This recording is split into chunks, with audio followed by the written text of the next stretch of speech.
Alright guys, welcome back to the channel. It's Maddie here. Now, on Monday what we did was we did our weekly meta report, our meta analysis for this large 1800 player Ursa Days Pocket Weekly Pokemon TCG Pocket Tournament. I know that's a mouthful, but basically, if you haven't seen that video, go check it out. That's where we took a look at all of the top decks in Pokemon TCG Pocket over this last week and how they performed in the largest weekly Pokemon Pocket Tournament. However, today, what we're going to be doing is our off-meta report, is what I like to call it, or I guess what we'll call it in this video, which is basically taking a look at all of the non-meta decks, all of the sort of, decks that aren't very commonly played, things that are a little bit different, a little bit, one of or niche decks that it did really well in this tournament. I think that's going to be something really interesting. I've been doing this for the last couple weeks, and I wanted to keep the trend going. So in these tournaments with literally thousands of players, the odds are that some decks that aren't necessarily considered normal decks or common decks end up doing really well. So as we can see here, what we did was we went to the limitless.com tournament page for the Ursa Days weekly tournament.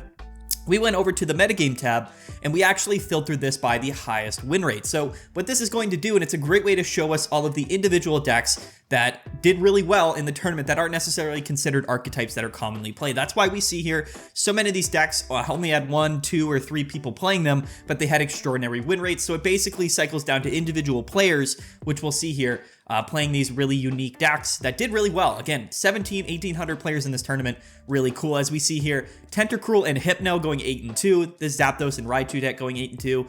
We have just Wigglytuff and Articuno and Mew and Tauros, all this crazy stuff down below. So let's go ahead and let's take a look at all of these decks. I'm really excited. I think that these are decks that are interesting to play. So this is Dinlow here. He went 8-2. Let's take a look at his matchups before we take a look here.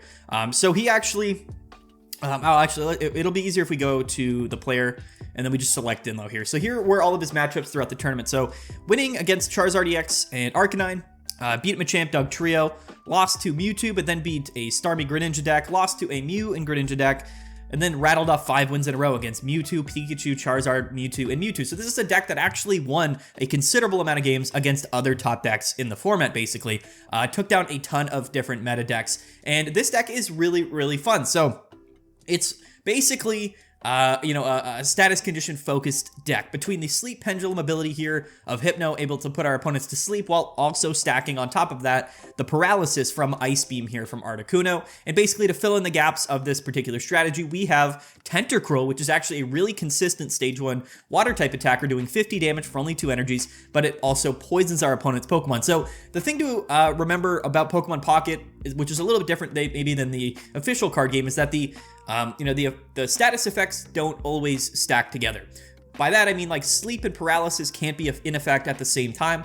However, basically, how this works is that with Hypno's ability on the bench, we can flip a coin to see if our opponent is asleep. And if they're asleep, they basically get to flip a coin and see if they wake up on the next turn. If not, then they stay asleep. That's how sleep works. But sleep is always basically, or almost always, not a guarantee. At least with Hypno, you have to flip a coin to see if we even can put our opponent's Pokemon to sleep, whereas with Ice Beam, the paralysis effect from Articuno is guaranteed. However, you have to flip a coin to see if they get paralyzed, but if they are paralyzed, then they don't flip a coin to see if they get out of it. It's just a guarantee for that one turn. Basically, sleep can stack, but you have to keep flipping heads basically on the checkup, whereas paralysis, you're going to be paralyzed and stunned for that turn. However, it's going to be done. So basically, sleep and paralysis don't stack. I'm getting confused basically when I say this, but sleep and paralysis don't stack. However, the odds of which we can put our opponent to either sleep or paralysis do kind of stack together from a statistical standpoint, and when you combine them together, it does increase the probability that we will be stunning our opponent on the next turn. That's basically what it comes down to.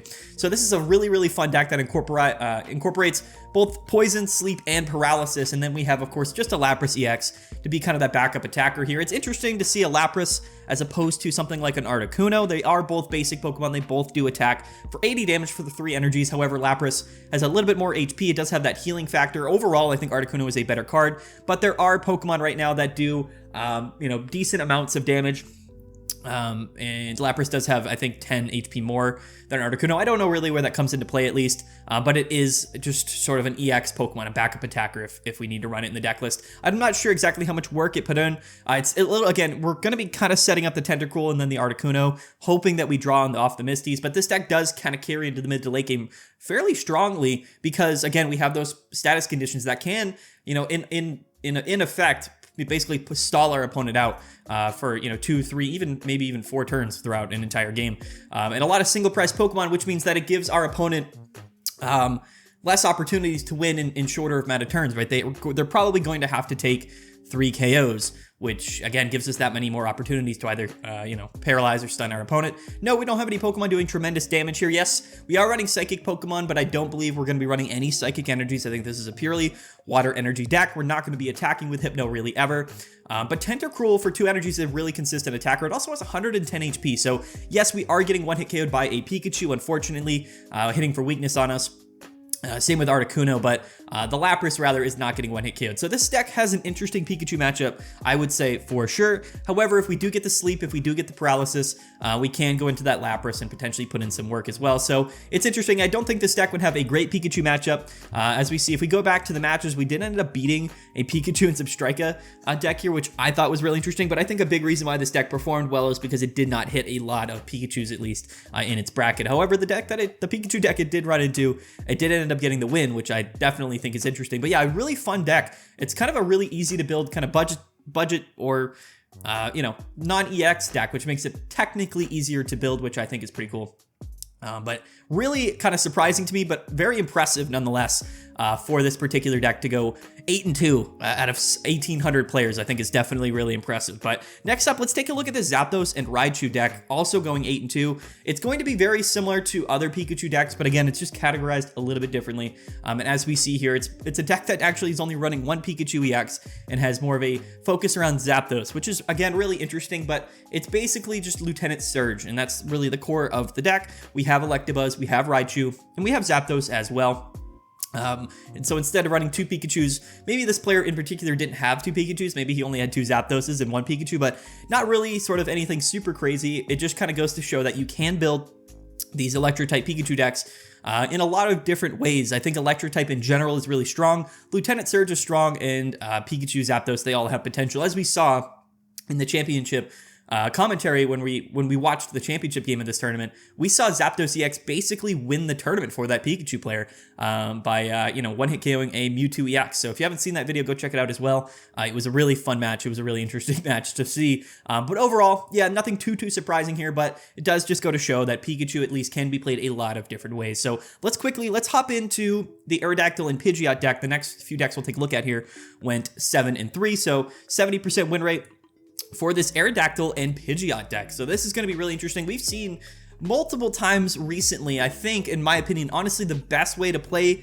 Pidgeot is going to be with the fighting package. Now, what's really interesting, and now that I take a look at this deck list, is that we're not actually playing Pidgeot EX. We're playing the Drive Off ability, which basically allows us to use Sabrina every turn, except we don't have to play Sabrina. We can just use the effect of Pidgeot. But the Drive Off effect is the same as Sabrina. Once during your turn, you may switch one of your opponent's active Pokemon to the bench. Your opponent chooses the active Pokemon. So it's the same effect as Sabrina.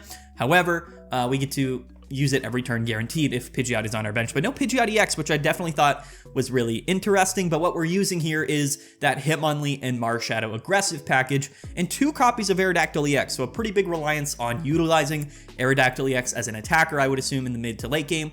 But these 2 cards actually go together a lot better than you would think. The Primeval Law effect of Aerodactyl reads that our opponent cannot evolve their active Pokemon. So theoretically speaking, if Aerodactyl is in play, it only has to be on our bench, but we bring up or we force our opponent out of the active spot, and then they are likely to bring up a Pokemon that isn't evolved or maybe hasn't evolved yet to their active spot, and then they can't evolve it. So it's a little bit more of a disruptive way to play Aerodactyl and Pidgeot. I think Aerodactyl's effect would go a lot better in, a deck if that had targeted Gust. By Gust, I mean, switching our opponent's Pokemon in and out of the active spot. Targeted Gust isn't really in Pokemon Pocket. I think Victory Bell is the only card in the game that does Targeted Gust because it is extremely strong. We've seen that in the OCG with Boss's Orders, literally being like the strongest card of all time. So no Targeted Gust in the game, but if Targeted Gust does come to the game for any sort of, or in any kind of other essence than Victory Bell, what we could see is that Aerodactyl's Primeval Law ability be that much stronger. However, we do have a decent amount of retreat options in the game. But yeah, so kind of that Hitmonlee and Marshadow combination to put pressure not only on those Magikarps, but really in a lot of different Pokemon from the get-go. We can then go into our Marshadow to take a Revenge KO for only 2 fighting energies, and then later in the game go into our Aerodactyl. So it's really cool. So it's kind of that core fighting fast-paced package here between Hitmonlee, Marshshadow, and Aerodactyl, but with that Pidgeot thrown in, which I think is really, really interesting. It's something different, something we haven't seen a lot in the past. A lot of people electing to play other cards, maybe like Primeape in this deck, or even Greninja, or maybe some other tech attackers like a Mewtwo. So there's a lot of ways to play these fighting type decks. This one was certainly unique, but to go 7-3 in the tournament is definitely pretty impressive. Let's take a look at the matches that he played and the decks that he beat and lost again. So he beat an Aerodactyl and Farfetch'd, so this is pure aggressive fighting type deck. He took the loss to a Gyarados and Chatot deck, which we'll take a look at in just a little bit. And then he took the loss as well to an Exeggutor Celebi deck, and then after that beat 2 Mewtwo's, beat a Charizard, beat a Primeape, beat a Golem, and then beat another Mewtwo, unfortunately losing to this Greninja and Mewtwo deck, which kind of made him, I think, fall out of top cut, which is pretty interesting for sure, but a really good run for a rather, non-meta build of these, aggressive, fast-paced fighting Aerodactyl deck. So I really think that this, it has synergy. Like, it's a little bit unique. It's tough to say whether this is like, a really interesting or top meta way to play Aerodactyl. I wouldn't go as far as to say that, but there is certainly some synergy there, and I think it's definitely super, super interesting. Okay, so next up, we have Articuno EX, I believe. I'll pull this up really quickly. Danny Phantom going 7-3, I believe. Let's take a look at the matches. I'm pretty sure this deck is just the straight Aerodactyl, or not Aerodactyl, sorry, just the straight Articuno, basically, with, all of the trainers and supporter cards kind of tacked on. Kind of a classic style here, but beating Articuno and Greninja, beating Exeggutor with Lilligant, beating a Mewtwo, beating a Golem, losing to Pikachu's Zebstrika, beating another Golem, and then beating Mewtwo, losing to Pikachu, beating a Gyarados, and then losing to a Mewtwo. So also going 7-3 here. Let's just quickly take a look at the deck list. Yeah, so this is exactly what I thought it was. Now, it's interesting, like this particular archetype, which is just straight Articuno, is interesting. If you've never seen this before, really the big upside to playing a deck like this is that you're guaranteed to start with Articuno. That's really the number one upside to this deck. It's a guarantee that we go into our Articuno, and every time we play Pokeball, we're going to draw our second Articuno. The thing with this deck is it really basically relies on you drawing into your Misties early enough and hitting heads on that Misty so that we can attack early with Articuno. Now, as Pokemon Pocket rather goes on, right? As time goes on and more trainers and supporter cards come out, this deck technically gets better as time goes on. As we see, like now in this deck, we're able to include things like blue in the deck, which is going to reduce some damage. It's a supporter card. We right now have Research and Misty and Sabrina and Giovanni, all cards that we had last format. But, like when this new expansion comes out at the end of January, we might get some new really good supporter cards that have synergy in a deck like this. So it's really, really funny. It's a really cheesy strategy. It's not a deck I would really choose to play over most other decks in the game. But as we see going 7-3, it is a semi-viable strategy if you're trying to get lucky and win some games. So we've seen this deck actually perform relatively good. It's one of those things that most people just choose not to play it, so it's not necessarily a meta deck. Most like all Aerodactyl, or not Aerodactyl, I keep saying Aerodactyl. Much like all Articuno decks, people sort of choose not to play them for whatever the reason. I think a lot of people don't necessarily like the play style of Articuno. They don't like playing the deck or playing against the deck either, so they sort of most of the time choose not to play Articuno EX, but it is always a pretty impressive deck. It's just a good strategy. It's a definitely a viable strategy for sure, but only one person playing this copy of this archetype rather, and going 7-3. Okay, so next up, let's take a look at Wigglytuff and Exeggutor EX. This is something that I was pretty surprised to see, but over the last couple weeks, we've actually seen a decent amount of Wigglytuff seeing play. So let's take quickly about the matches here. So beating Pikachu, beating Venusaur, losing to Mewtwo, beating Articuno Starmie, beating 2 more Mewtwo's, beating an Exeggutor and Celebi, and then losing to Mewtwo, and then beating a Gyarados until losing it to another Gyarados. So really taking down at least one copy of, or one version of all of the top decks in the metagame, being Pikachu, Mewtwo, Celebi, and Gyarados, going 7-3. So this really kind of, I think, goes to show, let's take a look at the deck list, the true power of Exeggutor EX. And I actually really, really like this deck list. And the reason why I like it is because I think Exeggutor is extremely well positioned in the current metagame. There's a lot of reasons for that. I think overall the increase of Pikachu and Zebstrika being a very aggressive but kind of low damaging deck. Same with the aggressive fighting type decks. basically means that Exeggutor is really strong because it has good matchups. When you pair it with Erica's 160 HP is a lot, similar to Pikachu, but it's a little bit faster and has more HP. So yes, we have the potential. On average, we're doing 60 damage for 1 energy on a stage 1 Pokemon with Exeggutor. It's just a really strong card. The thing is, Exeggutor gets countered rather by some of those late game setup and sweep decks, things like Charizard. Similarly to Mewtwo, however, we can live an attack from Mewtwo, but really Charizard is a big one that absolutely destroys our deck. And even Gyarados to some degree just kind of outpaces us in the late game. So Exeggutor struggles against those late game setup and sweep decks. However, a lot of those decks are countered by things like Mew-EX. So Exeggutor is strong, especially when you pair it with Mew-EX. It's one of my favorite combinations in the entire game right now. However, pairing with Wigglytuff EX also makes some sense. So you got to think about it like this. Wigglytuff does do on average a lot more damage than Exeggutor EX for 3 energies, however it does put your opponent's Pokemon to sleep. Wigglytuff EX isn't a bad Pokemon to any degree. It just isn't as good in the late game as a lot of other cards, and it isn't particularly a super fast-paced card, and we can accelerate energies to it. So I think when you pair it with Exeggutor, you have one of the strongest sort of early game front-loaded Pokemon in all the Pokemon Pocket with Exeggutor, and then in matchups where either in the late game we can kind of take a KO to win with Mew-EX against things like a Mewtwo or a Charizard, we have that copy of Mew-EX. But for those other matchups where maybe we need to kind of get lucky, maybe flip a heads on a coin to put our opponent to sleep, or if we just need a guaranteed consistent 80 damage attack, that's where Wigglytuff comes in. And basically that 3 energy attack cost from Wigglytuff means that basically it goes well with Exeggutor because Exeggutor only needs 1 energy to attack. So that's why cards like Mew-EX and Wigglytuff go well with Exeggutor, because we have a lot of extra energies that we can afford to attach. One of the main reasons why I really like this deck list. You could play something like a Tauros in place of the Wigglytuff EX for that extra damage to EX Pokemon. You have less HP, but it's just something to keep in mind. I overall just think Exeggutor paired with really a lot of different cards in the game is so strong. It's just such a good card. Erica's so good. And then we have plenty of room in the deck for supporter cards, as we see here, with even a red card thrown in here, but Sabrina, Leaf, Erica's Research, X-Speed, all of that good stuff. So I really like this list. It just kind of goes to show how strong Exeggutor is in the format and how actually not bad Wigglytuff is. I know, like I said, there's other cards that kind of make more sense, but again, in terms of a colorless mid to late game attacking option, it's really not bad, and it actually has pretty good synergy with Exeggutor EX.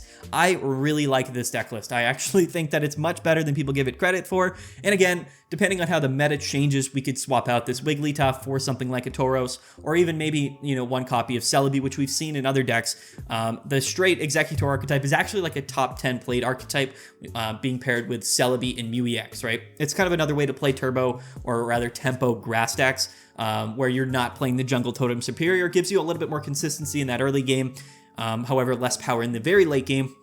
A deck like this, very much similar. It's kind of a tempo-based archetype here, but really cool. I'm really happy to see this deck going 7-3. And like I said, I think Exeggutor decks in general are just really strong. So it makes sense to me, and I love to see Wigglytuff get some love. I think, when Mythical Island came out and we saw Mew-EX, we thought, okay, Mew and Tauros as a combination really fits a little bit better than Wigglytuff. So there's a lot of scenarios where maybe before you would run Wigglytuff, where now you run Mew-EX and Tauros, but that doesn't mean we can't run Wigglytuff. It still has its upsides, and it's still pretty good, at least in this format. It also has a good Pikachu matchup, so keep that in mind. Okay, so that was a long, we talked a lot about that deck, but I really did like it. I appreciated it. Okay, so I guess what we can talk about next is this Aerodactyl and Greninja deck that went 19-9 overall. 3 people were actually playing this particular archetype, 7-3, and then 2 people went 6-3. So let's take a look at Rivitase. No idea how to say this guy's name. But really strong outing here. We'll take a look at the list in just a sec, but beating Golem, Gengar, Charizard, a Jolteon and Zebstrika deck, and a Gyarados. So he started the tournament 5-0, which is pretty impressive for sure. Then losing to 2 fire decks, unfortunately. I think aggro, aggressive decks, and what we'll see, this is probably an aggressive fighting deck. Struggle with Charizard because it just can kind of wait for a while and then has just such immense power in the late game. And then after that, we beat Pikachu and Zebstrika, and then we beat a Scolipede, and then lost to Pikachu Zebstrika. So again, right outside of that top cut threshold there, going 8-2, which is really impressive. So Again, as we see, another flavor of these fast-paced fighting type archetypes. However, now, instead of like we saw before paired with the Pidgeot, we're kind of putting an emphasis here on the Greninja line. Couple things to note that's really interesting here is how many one-of copies of basic Pokemon are in this deck. In fact, there's 5 basic Pokemon in this deck. Hitmonchan, Hitmonlee, Marshadow, Farfetch'd, and Froakie. They're all only copies of 1. Now, I think that's totally fine because I think cards like Farfetch'd, Hitmonlee, and Hitmonchan are all extremely strong options to be your starting Pokemon because they all can attack extremely early on and do good, decent chip damage. Put that early pressure on. That's what makes this sort of a fast-paced deck. And then we have 1 copy of Marshadow and Froakie. I think it also makes sense because we don't necessarily want to start with those Pokemon in the active spot. We would like to get them out early, maybe draw them off our Pokeball so that we can evolve them up, right? Similar to, because we have 2 copies of Frogadier and Greninja, but only 1 copy of the Froakie means that we're reducing the odds to start with it basically in our active spot, which is always pretty decent. However, it makes it a little bit more sketchy because, you know, it doesn't guarantee or anything that we're going to pull it off of a Pokeball. So decks like this have a lot more functionality in the early game and can basically adjust the counts of their Pokemon to increase the probability of starting with certain Pokemon that they would like to start with. And a big reason for that is because of Old Amber. This fossil card here that we use to evolve into Aerodactyl it's not treated as a basic Pokemon when it's in our deck or in our hand.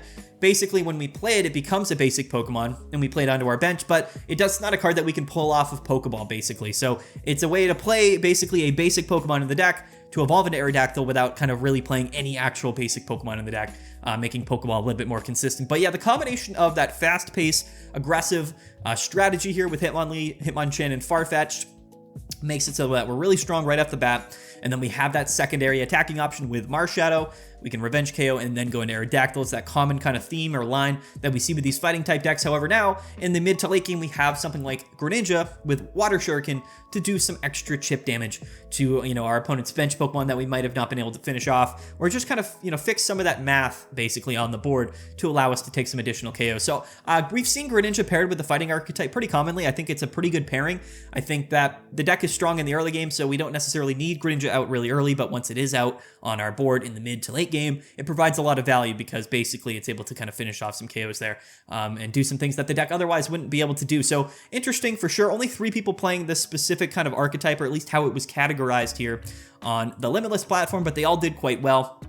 And as we see here, it shows Aerodactyl and Primeape going 4 and 2, this one particular player, but we see Primeape and Aerodactyl all the time. So I'm not actually going to take a look at this. It's probably just a weird tweak, or maybe he's playing the other version of Primeape, which is why it's categorized differently and only 1 person was playing this deck. I guess we can just sort of quickly take a look. Just so we know why.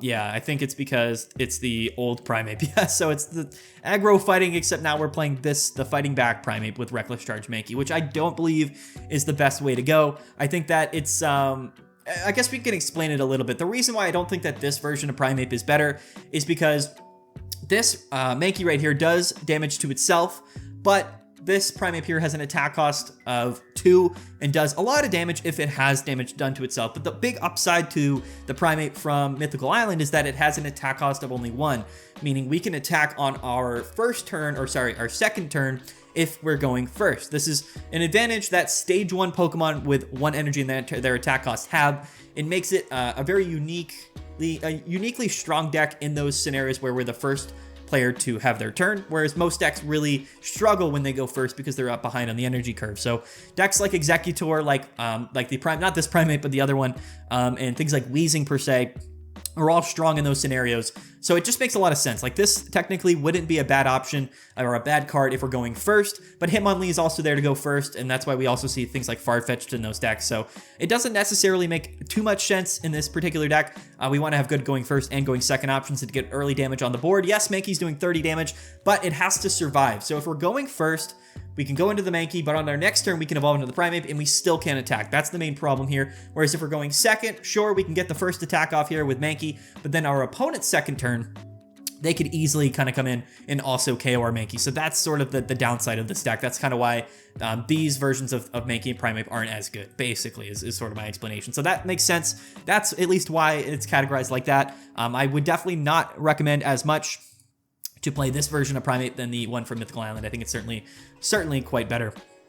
Okay, so next let's take a look at Articuno and Starmie, I guess. I'm not sure exactly also. Okay, so one player went 0-1 and then they dropped, but this player here went 7-3. So is this actually just straight Articuno and Starmie? I'd be really interested to see if really only one person was playing this deck out of 1,800 people. I would be very surprised. But double wins against Gyarados and then losing to that Wigglytuff and Exeggutor player, and then losing to Mewtwo. Beating a straight Pikachu deck, I don't know what this is, and then losing to Pikachu Raichu. Beating Gyarados, beating Celebi, and then beating Aerodactyl and Farfetch'd and Arcanine and Moltres. So this Starmie deck and Articuno deck actually went really good in the end of this tournament here. But let's take a look at the list and see maybe why it's categorized a bit differently. Okay. All right. I mean, I guess that makes sense. So very interesting here. Again, I don't think that this is a super optimal list to any degree. It's just another kind of weirder version of like an Articuno Starmie deck. It's just tempo / sort of aggressive, you know, misty water type deck that always has the potential to do well. I'm not going to spend too much time talking about this because I think it's probably better to not run something like this Lapras, and probably better to run like 2 copies of Starmie, or play like the version of Starmie EX without Articuno if you wanted to, with the new Lumineon that Jeff Hoogland plays very often, which I think is an also good, really great tempo water-based deck. But yeah, again, it's Articuno with Misty, so, you know, like, it always has the potential to win. We've said that before. It's kind of a high roller, get lucky, kind of draw the right cards deck. But interesting for sure to see that this one was at least categorized differently, which is why it's on here. It went 7-3, that one player though, which is pretty cool. Okay, so I'm gonna go down a little bit. We're gonna skip. Okay, let's see. I guess we can take a look, because this is, again, Celebi and Exeggutor and Exeggutor EX and Exeggutor. These are just decks that are, for some reason, categorized differently on Limitless, but we've sort of seen these archetypes before. I guess we can take a look. I guess let's quickly take a look at this Wigglytuff player that went 5-3. And this is going to be Wigglytuff with Weezing, which is pretty cool. This is basically an archetype from last format. You know, with Weezing, it was pretty good against Mewtwo and fighting type, Mewtwo decks rather, and psychic type decks. Doing that, you know, that good chip damage plus 20 to the 30 here for weakness on a psychic type Pokemon. That's 50 plus the poison. So it made a lot of sense. Again, very similar to that Exeggutor strategy. I do think that Exeggutor is much better in this format than Weezing, but again, very similar to that other deck that we saw before. Basically, Weezing is a stage 1 Pokemon, can attack for 1 energy, so it's good in those particular early game scenarios. It's a very strong card. However, only 1 energy, which means we can invest those extra energies into our Wigglytuff EX to attack in our mid to late game, similar to that Exeggutor strategy, except I think if we're playing Weezing decks right now, especially with Wigglytuff, I do think Exeggutor is much more well-positioned in the format. And similarly to Exeggutor, when you play Weezing, you have to run 2 copies of Koga. However, with Exeggutor, we can run 2 copies of Erika's, so they're kind of codependent on each other, but I definitely think, at least in the format right now, Exeggutor is a better option than Weezing. But here it is. Weezing and Wigglytuff going 5-3. I guess we can take a look at its matchups. I should go to the player first, so it's a little bit better. But I don't know how to say the name either. But so beating Mewtwo, like I said, pretty strong. Beating Exeggutor and Celebi as well. Beating 2 aggro fighting decks also, and then losing to a Primeape, and then losing to Mewtwo, and then beating another Mewtwo, and then losing to Machamp, which I think also kind of makes a lot of sense. Our deck is very weak to fighting, which again is probably why it's probably not a great choice, at least in this current metagame and how the landscape has sort of formed. But okay, so I want to go down before we wrap up this video, and I want to take a look at a couple of these decks down here that I thought were really, really interesting. So these 2 players here, this Mew EX and Weezing deck, and this Arbok and Nidoking deck, as well as this Gyarados and Chatot. Although this player went 3-0 and then they dropped, so I know it probably doesn't have there's probably not too much to say about like the matchups here. We beat a Golem, Aerodactyl, Pidgeot. Yep, we saw that earlier, and then a Moltres. So this outing for only 3 matches isn't necessarily the most like surprising or impressive thing ever, but it is really fun to take a look at these Chatot decks with Gyarados. This is a strategy that was, came out a little while ago, so I won't talk about it too much. But if you haven't seen this deck before, basically the idea here is that Chatot rather, with the Mimic ability, allows us to shuffle our hand into our deck and then draw 3 cards. Or draw a card for each card in our opponent's hand, actually, so it could be more than 3 cards. But basically, the way that this deck works is that we play our fossils that we're playing in the deck, and then we discard them. So basically, just sort of, we play a bunch of cards in our hand that are all easily, played once we draw them to thin out our hand every turn, and then play that Chatot, which increases the odds for us to draw into those other cards that we like our Gyaradoses or our Misty. So it's basically a fun, cheeky way to kind of thin our deck. It's up in the air whether or not this is sort of a great way to play Gyarados, but it does certainly have some interesting synergy. And Chatot with the fossils is just an interesting engine in its own right. I think that Chatot is a good card. This strategy, at least, is pretty niche in its own right, but pretty cool. We actually saw that Gyarados deck kind of rise a little bit a couple weeks ago, but never really took off in terms of popularity. I think the Aerodactyl and Greninja way to play it. Gyarados is certainly a little more popular for sure. But okay, so we had a Mewtwo and Weezing player, so I'm really curious to see this list. I made a video on this sort of anti-meta Mew deck back when the format first released because I wasn't expecting all of these aggro, fast-paced fighting decks to sort of come into play and really dominate the metagame in a lot of different ways. I expected Mewtwo EX to rise as the most popular deck in the format with the inclusion of Mythical Slab and Mew EX, so I built this Mew EX deck to counter it, and this is another flavor of this particular deck. I used to run it with Tauros to help in some other matchups, as well as the Mew EX, but really the idea here is that Weezing with Mew EX is like two really strong cards against Mewtwo, so it's a really strong anti-meta deck, but it's good in certain scenarios as well. This deck isn't running Tauros, which means against things like Pikachu, it's exceptionally weak. Pikachu is pretty common, at least in the format, and other matchups basically where Mew EX isn't useful, then, you know, we're kind of going to struggle. So that's why I usually run Tauros, or I did run Tauros in the deck that I built at the beginning of this format when Mythical Island came out. But again, that deck never necessarily, I think, took off, and it probably wasn't a super smart choice in the metagame, you know, in this metagame as it kind of turned out, as the weeks turned out. But it's really fun. Basically, Mew EX and Weezing go together a lot better than you would think. Yes, because we can run Dark-type energies, and we can use the genome hacking attack with Mew EX because it's colorless energies, but it's the same idea with throwing Mew EX with Exeggutor, because again, we're not utilizing a lot of energies for our frontline Pokemon like Weezing. But the other cool synergy with this deck is that Budding Expeditioner in Mew EX works the exact same way as Koga with Weezing, so we can kind of move our Pokemon in and out of the active spot exceptionally easy, especially if you're also running Leaf, which you can run in a deck like this. We're running one red card potions with Sabrina, but you could cut some of those cards and you could also run Leaf and basically always have a way to get out of the active spot, which is really, really fun. It was a very synergistic deck, and I thought it's actually a really quality deck. I think that this pairing, especially if you play it with Tauros, is quite good, but I think in the metagame right now with all of the fast-paced fighting decks, it just doesn't necessarily make a lot of sense. But in, you know, a world where psychic decks are dominating the format, I think that this sort of anti-meta dark type Mew deck could actually be quite good. But like I said, if we're not playing Tauros in the deck, we just don't really have an answer for things like Pikachu, which is certainly an issue. But okay, so let's wrap it up here by taking a look at this Arbok and Nidoking deck, which ended up going 6-4 in this tournament. And if we take a look at the matchups, yeah, so going to be a very strong anti-meta deck here, taking 4 out of 4 wins against Mewtwo and Gardevoir EX. So when you play an anti-meta deck like this, you know, you're playing it in hopes that you hit those particular matchups that you're really strong against. We actually did beat a Celebi and Superior deck, and we actually beat, what else did we beat? We beat a Mew and Alakazam deck, so again, another Psychic type deck. Really, it's going to be an anti-meta dark type deck that is really good. Arbok is really, really good against Mewtwo. And we lost to fighting here with Pidgeot. We lost to Charizard. We lost to both Gyarados. So that's something probably to expect. Let's take a look at this deck list. I'm really interested to see. It looks kind of like a dark type toolbox deck, but certainly an interesting matchup here. Or certainly an interesting combination. So yes, the poison attack, Poison Horn from Nidoking is a little bit expensive on a stage 1-2 Pokemon. It's kind of not a super impressive attack, rather. Only 90 damage for 3 energies. We do get the poison, which does boost the damage from the Scolipede, but that is sort of the only synergy between these two Pokemon. We're running 1-of copies of all of these as well. So I would say really the bread and butter of this deck, the reason why it's necessarily considerably good in that, you know, in those Psychic type decks is mainly because of Arbok. It's just a really, really strong card in Psychic type matchups. 2 energies rather, for 60 damage, plus the weakness, that's 80, but our defending Pokemon, or our opponent's defending Pokemon, can't retreat, which basically means that we're able to 2-hit KO anything on that Mewtwo deck, and they can't retreat out. So it's just really strong, and it's really good in the Mewtwo matchup.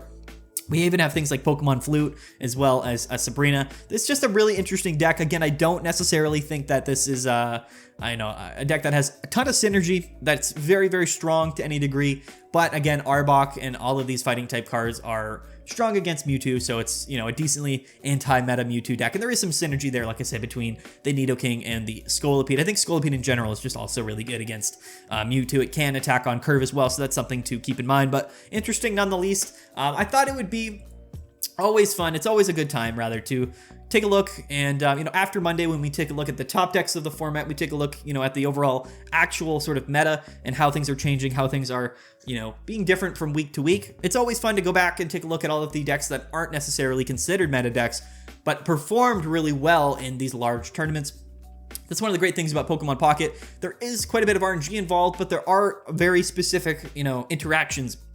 Then you can build decks that counter really strong meta decks in particular ways, and it can result in you doing well in tournaments. So just because something isn't necessarily considered metagame, just because it isn't necessarily the most common deck in the game, that doesn't mean that it's not strong and that it's not something worth playing. So one of my favorite things to do every week is to take a look at these surprise decks, these off meta decks, and see exactly what goes on. But like I said, guys, if you want to take a look at the actual meta report where we took a look at the top of the meta and how things are adjusting really like in the true metagame, go check out Monday's video. I think that was a pretty interesting one as well. And then if you wanted to go watch the grand finals match with me and my commentary, we posted that video yesterday, I believe, as well. So anyway, we're going to wrap it up, guys. Thank you so much for watching. Don't forget to like the video and subscribe for basically daily Pokemon Pocket videos that we do here on the channel. We do a lot of meta analysis. We take a look at the best decks and we kind of break things down from a strategic standpoint while also making some more casual, just sort of fun videos, at least on the channel. We do those as well sometimes. But anyway, thanks guys for watching. We'll catch you guys next time. Have a good one. Peace out.